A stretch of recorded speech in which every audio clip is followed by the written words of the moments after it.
Screen మీద చూపించే shortcut use చేస్తే కరెంట్ డేట్ అంటే ఇవాళ ఏ డేట్ అనేది ప్రింట్ అయితుంది. ఓకే. మనకి ఇక్కడ నుంచి ఒక 1 ఇయర్ కంటిన్యూ‌గా సీక్వెన్స్‌లో డేట్లు కావాలి.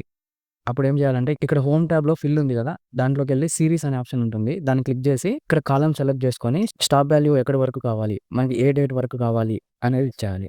13/11/2026 ఒక 1 ఇయర్‌కి సెలెక్ట్ చేసుకుంటున్నాను. ఓకే ఏసేస్తే కంటిన్యూ టోటల్ 1 ఇయర్ డేట్స్ వచ్చేసినాయి. డేట్స్ వచ్చింది. మరి ఆ డేట్‌కి అగైనెస్ట్‌గా అది సండేనా, మండేనా మనకి ఇక్కడ తెలీదు. సో, దానికి ఫార్ములా వచ్చేసి టెక్స్ట్ బ్రాకెట్ ఓపెన్ చేసి డేట్ సెలెక్ట్ చేసి కామా డి అని 4 టైమ్స్ ఇచ్చేసేయండి.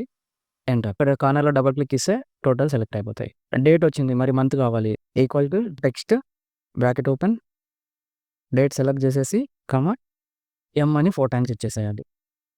మంత్ కూడా వచ్చేసింది. ఈ డేట్ షార్ట్ ఫార్మ్‌లో కావాలి. ఈ ఫార్ములాలో ఒక డి తీసేసేయండి. ఈ మంత్ షార్ట్ ఫార్మ్‌లో కావాలి. ఫార్ములాలోంచి ఒక ఎం తీసేసేయండి.